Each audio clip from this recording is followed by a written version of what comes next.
Throughout the Breeding Edge, we talk about a number of things. We start with data and the things that they need to measure, and then comparing that with benchmarks and across particularly their own regions and trying to make something that's very comparable for them. Then we move into what management strategies they're using, where are they finding their reproductive losses, what are they going to do to improve those losses and prevent them from hitting their bottom line.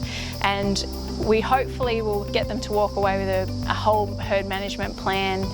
Seeing producers get excited about getting home and making changes because they've become very clear on a particular action that's going to drive their business forward. And I think just the fact that every property and producer is different, and so them being here, having that stimulation, having that time, allows them to come up with their individual plans that meets where they actually want to go.